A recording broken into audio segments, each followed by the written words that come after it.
کوئی شخص مزارات کے بارے میں بولتا ہے کہ اس کے اوپر عمارتیں مت بنائیں، ان کے اوپر قبے مت بنائیں، تو وہ ہمیشہ صحیح احادیث کے مقابلے پر گنبد خضرا کی مثال دیتے تھے۔ ہم لاکھ چیختے رہے کہ صحیح مسلم میں حدیث ہے کہ نبی علیہ السلام نے منع فرمایا 3 کاموں سے: قبروں کو پکا کرنے سے،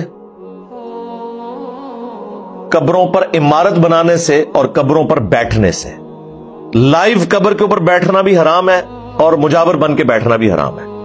لائیو بیٹھنے کے بارے میں تو مسلم شریف میں حدیث ہے کہ کوئی شخص کسی مسلمان کی قبر پہ بیٹھے یا پاؤں رکھے، اس سے بہتر ہے کہ وہ آگ کے انگاروں پہ بیٹھے اور وہ انگارے اس کے کپڑے اور کھال کو بھی جلا دیں۔ یعنی وہ جو تکلیف ہے اس سے بڑھ کر عذاب ہونا ہے اگر کوئی شخص کسی مسلمان کی قبر پہ پاؤں رکھتا ہے یا بیٹھتا ہے جان بوجھ کے توہین کے طور پہ۔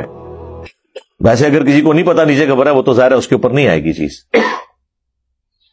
اور قبروں پہ جانے کا مقصد بھی صحیح مسلم میں نبی علیہ السلام نے بیان کر دیا کہ میں تمہیں قبروں پہ جانے سے منع کرتا تھا، لیکن اب میں تمہیں حکم دیتا ہوں کہ قبروں پہ جاؤ تاکہ آخرت کی یاد آئے۔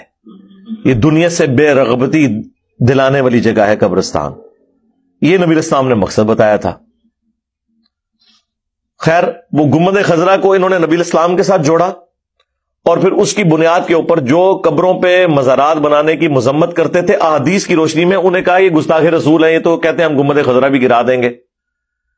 اور بعض لوگوں نے تو اتنے جذباتی جملے بولے، انہوں نے کہا کہ یہ رسول اللہ کی قبر کو ننگا کرنا چاہتے ہیں اوپر سے۔ ان جاہلوں کو یہ پتہ ہی نہیں ہے کہ اگر رسول اللہ کی قبر گنبد خضرا کے اتارنے سے ننگی ہوتی تو پہلے 650 سال تک کیا قبر مبارک اوپر سے ننگی تھی؟ گنبد خضرا ایک جو مملوک سلطنت ہے ایوبی امپائر کی، اس کا ایک بادشاہ تھا خلیفہ منصور قلاوون، جو 689 ہجری میں فوت ہوئے۔ آج چل رہا ہے 1444 ہجری، یعنی آلموسٹ 800 سال پہلے۔ انہوں نے 678 ہجری میں یہ لکڑی کا گنبد بنا کے قبر رسول کے اوپر رکھا، حجر عائشہ کی چھت کے اوپر۔ حجر عائشہ تو پہلے سے موجود تھا اور وہ نبی علیہ السلام کا پروٹوکول ہے۔ جامع ترمذی میں حدیث ہے کہ سیدنا ابوبکر کہتے ہیں کہ نبی علیہ السلام سے میں نے یہ خود سنا تھا کہ اللہ تعالیٰ نبی کو وہیں پر موت دیتا ہے جو اس کے لیے پسندیدہ جگہ ہوتی ہے۔ لہذا صحابہ میں جب اختلاف ہوا کہ نبی علیہ السلام کو دفن کہاں کرنا ہے، بعض نے کہا بیت المقدس لے جاتے ہیں یروشلم میں، بعض نے کہا بقیع غرقد میں، تو حضرت ابوبکر نے کہا کہ میں نے نبی علیہ السلام سے یہ سنا تھا کہ اللہ تعالیٰ نبی کو اس جگہ پر موت دیتا ہے جو سب سے پسندیدہ جگہ ہوتی ہے اللہ کے نزدیک۔ تو رسول اللہ کی ڈیتھ جس بیڈ کے اوپر ہوئی ہے ایگزیکٹلی اس چارپائی کے نیچے نبی علیہ السلام کی قبر کھو دی جائے۔ اور چونکہ نبی علیہ السلام کی ڈیتھ حجر عائشہ میں ہوئی تھی، اسی چارپائی کے نیچے آپ کی قبر مبارک کھو دی گئی۔ یہ جامع ترمذی میں موجود ہے،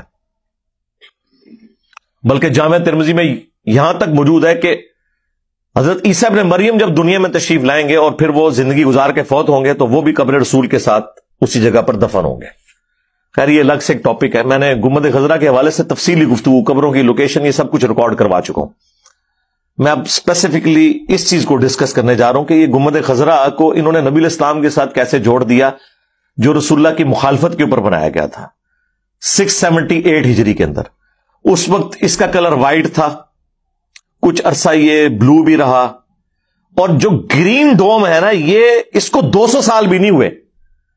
یہ سلطنت عثمانیہ نے پہلی دفعہ 1837 میں 1837 عیسوی میں، تو 200 سال بھی ابھی نہیں ہوئے اس کو گرین کلر کیے ہوئے، یہ انہوں نے گرین کلر کیا تھا، اور اس کے بعد سے ریگولرلی ہوتا ہے، اور پھر وہ گنبد سے کلر اتارتے ہیں، وہ پھر پوری دنیا میں تبرکن تقسیم بھی ہوتا ہے۔ میرے پاس بھی گھر میں رکھا ہوا ہے کیونکہ ہمارے جیلم کا ایک پینٹ کرنے والا تھا، وہ بھی اس میں انوالو رہا ہے، تو اس نے مجھے وہ تھوڑا سا گنبد دیا تھا۔ یعنی یہ میں زمانے بریلویت کی بات کر رہا ہوں، پچھلی صدی کی، ہاں پچھلی صدی کی 1997-98 کی بات کر رہا ہوں، ایگزیکٹلی پچھلی صدی بنتی ہے نا وہ۔ تو وہ گنبد خضرا کی پیچھے یہ ہسٹری ہے. آپ کو یہ بھی نہ سمجھے کہ ٹیکنالوجی نہیں تھی. ٹیکنالوجی تو رسول اللہ کی پیدائش سے پہلے آلموسٹ 35 سال پہلے آیا صوفیہ یہ استنبول میں جو ہے, جس کا گنبد خضرا سے ایٹ لیسٹ 10 گنا بڑا ہے, وہ بنایا گیا تھا نبی علیہ السلام کی پیدائش سے بھی 35 سال پہلے.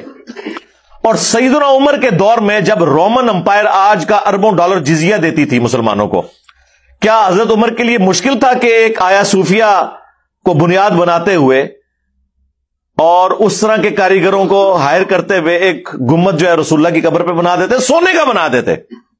لیکن انہیں وہ مسلم شریف کی حدیث نے روکا ہوا تھا. میں تمہیں منع کرتا ہوں قبروں پہ عمارت بنانے سے, قبروں پہ بیٹھنے سے اور قبروں کو پکا کرنے سے. اور یہ صرف قبر کے بارے میں ہے. آپ گنبد مسجد میں بنا سکتے ہیں, کسی اور ہسٹوریکل پلیس پہ بنا سکتے ہیں, کوئی مسئلہ نہیں ہے. ہزاروں صحابہ زندہ ہیں.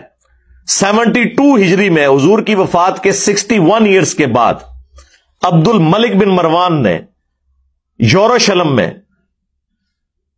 بنو امیہ کی جب حکومت تھی, 2 حصوں میں مسلم امپائر بٹ گئی تھی نا واقعہ کربلا کے بعد, شام اور عراق کے اوپر بنو امیہ کی حکومت تھی اور حجاز پہ حضرت عبداللہ ابن زبیر خلیفہ تھے.